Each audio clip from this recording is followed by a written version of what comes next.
যে আপনি ড্রাগনের ভিতরে সাথী ফসল হিসেবে পেঁপে লাগিয়েছেন। জি। এটা কোন চিন্তা চেতনা থেকে এটা করলেন আপনি? এপ্রিল মে এবং জুন মাস বাংলাদেশের টেম্পারেচার অনেক বেশি থাকে।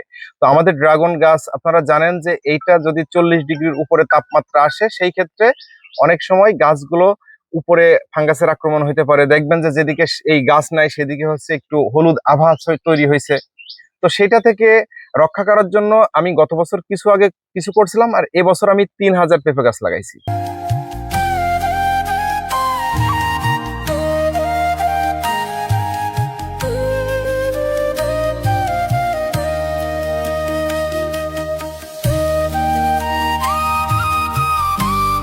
যে গাছের গোড়ায় যে গাছের জন্য যে ফলের কোনো ঘাটতি হবে সেটা কিন্তু নাই। না না না, আচ্ছা। অনেক ফলন আসছে এখানে। অনেক ফলন আসছে। এখন আমার প্রশ্ন হচ্ছে আমি কোন পর্যন্ত রাখবো এবং কখন পেঁপে গাছ কেটে দিব, ঠিক আছে? আচ্ছা আচ্ছা। তো আমি সাধারণত জুন মাসের লাস্টের দিকে এই পেঁপে গাছগুলোর মাথা থেকে কেটে দিব।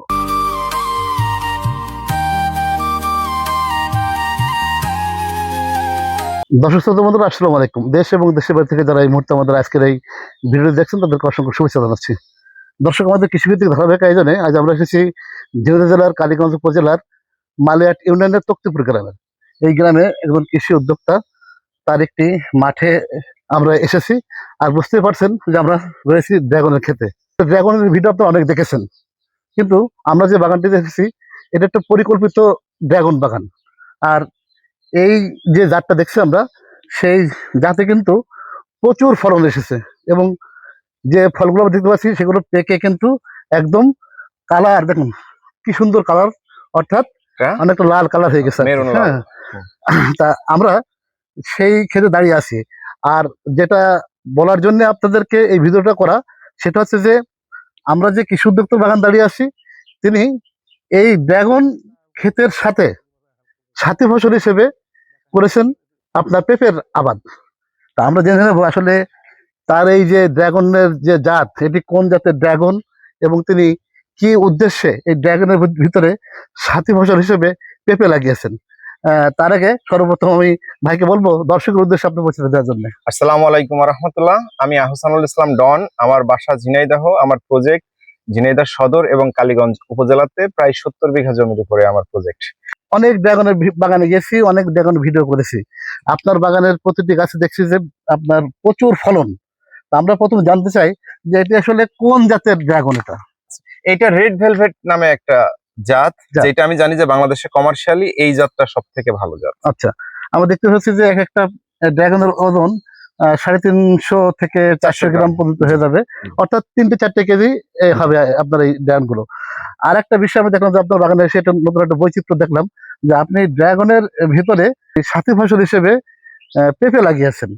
এটা কোন চিন্তা চেতনা থেকে এটা করলেন আপনি?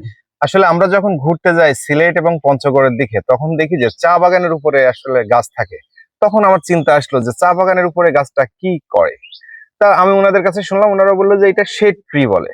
তো ঠিক সেভাবে আমরা দেখলাম যে এপ্রিল মে এবং জুন মাস বাংলাদেশের টেম্পারেচার অনেক বেশি থাকে। তো আমাদের ড্রাগন গাছ আপনারা জানেন যে এইটা যদি 40 ডিগ্রির উপরে তাপমাত্রা আসে সেই ক্ষেত্রে অনেক সময় গাছগুলো উপরে ফাঙ্গাসের আক্রমণ হতে পারে। দেখবেন যে যেদিকে এই গাছ নাই সেদিকে হচ্ছে একটু হলুদ আভা তৈরি হয়েছে। তো সেটা থেকে রক্ষা করার জন্য আমি গত বছর কিছু করছিলাম, আর এবছর আমি 3000 পেঁপে গাছ লাগাইছি। শুধুমাত্র যেন এখানে দেখতে যদি পাই, এই গাছটার দেখেন গোড়ায় উপরে কিন্তু তেমন হলুদ আভা নাই, এইটার হলুদ আভা নাই যে গাছগুলো আছে।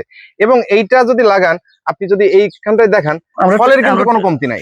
এখানে একটু আসি। হ্যাঁ, যে গাছের গোড়ায় যে গাছের জন্য যে ফলের কোনো ঘাটতি হবে সেটা কিন্তু নাই। না না না, অনেক ফলন আসছে এখানে, অনেক ফলন আসছে। এখন আমার প্রশ্ন হচ্ছে আমি কোন পর্যন্ত রাখবো এবং কখন পেঁপে গাছ কেটে দিব, ঠিক আছে? তো আমি সাধারণত জুন মাসের লাস্টের দিকে এই পেঁপে গাছগুলোর মাথা থেকে কেটে দিব, কারণ এইটা আমি শেড ট্রি হিসাবে নিছি। তো জুন মাস পর্যন্ত যদি আমি ওখান থেকে কেটে দিই, এটা থেকে 10 থেকে 15 কেজি পেঁপে হবে। তো সেইটা আমার শেড ট্রির সাথে সাথে একটা আলাদা, আপনি যেটা বললেন যে মাল্টি ক্রপ, যেটা সেটা কিন্তু আমাদের সেই কাজটা হয়ে গেল।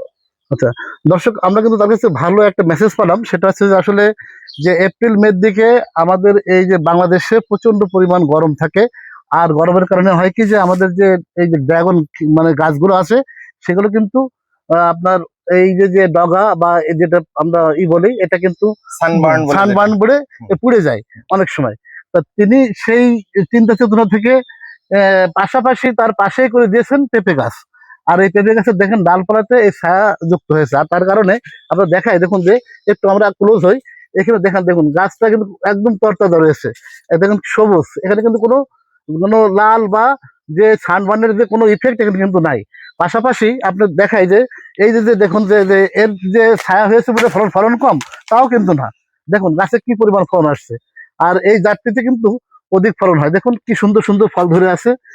মূলত আসলে আমরা তো অনেক ভিডিও করেছি ড্রাগনের, যে ড্রাগনের চাষ পদ্ধতি, ড্রাগনের ফলন, ড্রাগনের হচ্ছে যে বিভিন্ন জাত ধরন, আমরা এগুলো করেছি। কিন্তু আসলে আজকের উদ্দেশ্যটা হচ্ছে যে যে এই ড্রাগনের সাথে যে একটা বাড়তি ফসল হিসেবে তিনি এই পেঁপে লাগিয়েছেন।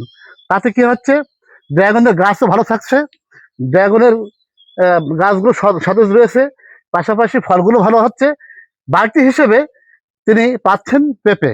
আর আপনারা জানেন তো পেঁপের কেজি কত করে বাংলাদেশে এখন, পেঁপের কিন্তু একটা দারুণ একটা মার্কেট আছে। আর সেই বাড়তি ফসল তিনি কিন্তু পেঁপে পাচ্ছেন।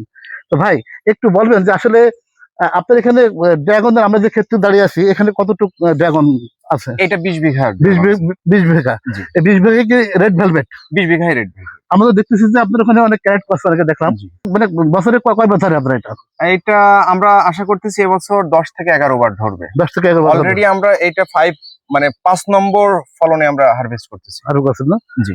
কি পরিমাণ ই করেছেন কয়েকদিনের ভিতরে? দেখছি তো অনেকগুলো করলেন। জি, এইটাই আমার ফুল আসছিল 78,000। আচ্ছা, মানে 78,000 ফুল আসছিল, ফল হয়েছিল ওইরকম 75,000 মতো ফল হয়েছিল। হুম। আবার দেখতে পাচ্ছেন আবার যে ফুলটাই যে নষ্ট হয়ে জি যাচ্ছে, জি জি। এই ফুলটা ধরছে, এই ফুলটা আবার 40,000 হয়েছে। আচ্ছা আমি আচ্ছা।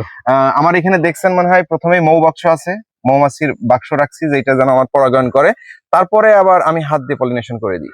আচ্ছা, আমরা আরো একটু দেখাই ভাই এখানে দেখুন, আসুন এখানে যে আসলে যে সারিবদ্ধ, এই যে সারিবদ্ধ এই যে গাছের পাশে, ড্রাগনের পাশে কিন্তু দেখুন এই পেঁপে গাছ, এই যে প্রতিটা গাছের পাশে কিন্তু পেঁপে গাছ। আমরা আরো আগে আসি, আর এখানে যে পেঁপে ধরেছে সত্যি অবাক করা। দেখুন ছোট্ট ছোট গাছ, আর পেঁপে দেখেছেন কত কত সুন্দর সুন্দর পেঁপে ধরেছে। দেখুন ভাই, এটা কোন জাতের পেঁপে? এটা মানিকগঞ্জের শাহী। মানিকগঞ্জের শাহী। জি। তার ড্রাগনও যেমন, তার পেঁপেও কিন্তু তেমন হয়েছে আর কি। তার ক্ষেতের ড্রাগন আমরা একটু খেয়ে দেখি আসলে কেমন। আমরা তো অনেক ড্রাগন খেয়েছি, আমাদের কাছে ছুরি নেই, আমরা চাবি দিয়ে এটা কাটবো। একটু দেখাই আপনাদেরকে যে কালারটা, এমনি তো কালার দেখতে পাচ্ছি, ড্রাগনের কালার কেমন পিঙ্ক কালার হয় এটা তো জানেন আপনারা। এই যে থাক, আমরা চাবি দেই, এটা কেটে ফেলেছি, প্রচুর জুস আসে মনে হচ্ছে। ভুল করলাম, এইভাবে দেওয়াই ভালো ছিল। আচ্ছা, আমরা একটু এইভাবে দেখাই, নষ্ট করে ফেললাম ড্রাগনটা। এখানে দুই একটা জিনিস দেখার আছে। হ্যাঁ অবশ্যই। সেটা হচ্ছে, একটা হচ্ছে জুস, আর একটা দেখবেন যে এর থিকনেসটা, চামড়ার থিকনেসটা একেবারেই কম। তার মানে আপনার ভালো ড্রাগন নিতে হলে দেখতে হবে যে আপনার সম্পূর্ণ লাল আছে কিনা। আচ্ছা, যেটা সম্পূর্ণ লাল আছে সেই ড্রাগনটাই আপনার ভালো সেফ ড্রাগন। তার মানে আপনার সেটা যদি 1 কেজি ওজন হয় তাও সমস্যা নাই। বাংলাদেশে এখন কিছু কিছু জাত চলে এসেছে সেটা প্রায় 1 কেজি ওজন হয়, কিন্তু সেইটার গা থাকতে হবে সমস্ত জায়গায় লাল। ভাই ড্রাগনিতে মানুষ ওই যে টনিক টনিক অনেক কিছু দিচ্ছিল আর কি, হ্যাঁ, এবং দিয়ে আপনার ফল বড় করছিল, কিন্তু এইটা নিয়ে গত কয়েক বছর তো আপনার বাজারে হইচই পড়েছিল আর কি। তা আপনি কি আসলে অন্য কোনো কেমিক্যাল ইউজ করেন কিনা? না, আমরা কেমিক্যাল অবশ্যই ইউজ করি। আচ্ছা, এটা কেমিক্যাল ইউজ করি না এটা বললে ভুল হবে, কিন্তু কোন কেমিক্যাল গুলো এবং এটা কতদিন পর্যন্ত মানুষের শরীরের জন্য ইফেক্ট করে সেটাই খেয়াল রাখতে হবে। আচ্ছা আচ্ছা। আমাদের যেমন ইমিডাক্লোরোপিড যে আমাদের কীটনাশকটা আছে, সেটা আমরা জানি যে 15 দিন পর তারপরে খাওয়া যায়। আচ্ছা, সাইফারমেথিন যেটা আছে সেটা 3 দিন পর থেকে স্প্রে করার 3 দিন পর খাওয়া যায়। আবার এমন কিছু যেমন নাইট্রো যেটা ক্লোরোপাইরিফস গ্রুপ, এটা কিন্তু প্রায় 18 দিন পর হারভেস্ট করতে হয়। তা আমরা সেই নিয়মগুলো মেনে তারপরে করি, কারণ এখানে আপনার পেস্টিসাইড ইউজ না করলে হবে না। এটা অনেকেই বলে যে একদম সম্পূর্ণ ন্যাচারাল বা অর্গানিক, এটা আসলে সম্ভব না। ঠিক আছে, আমরা অবশ্যই ব্যবহার করব, কিন্তু সেটা সঠিক নির্দেশনা মেনে, যে কোন পর্যন্ত আপনার জন্য খাওয়া সেভ হবে সেটা মেনে। দর্শক ভাইয়ের বাগানে আসলে আমার ড্রাগন খাবার তো হয় না, আচ্ছা খেয়ে দেখি আর কি কেমন লাগে। বিসমিল্লাহির রহমানির রহিম।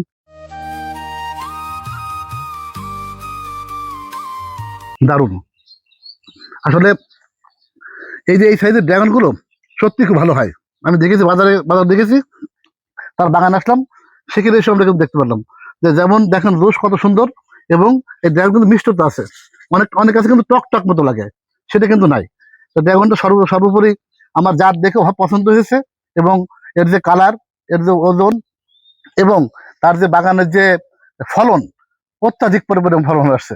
ডন ভাই, অনেক ধন্যবাদ, আপনি সময় বের করে আমাকে সময় দিয়েছেন, এজন্য আপনাকে ধন্যবাদ জানাচ্ছি। ধন্যবাদ। হ্যাঁ, দর্শক, আমার প্রতিটি ভিডিওতে মেসেজ থেকে যে আপনারা কোনো চাষ করার পূর্বে অবশ্যই সে বাগান পরিদর্শন করবেন, সে জাত চিনবেন, মাটির উর্বর শক্তি বুঝে তারপর সেই সাথে প্রবেশ করবেন।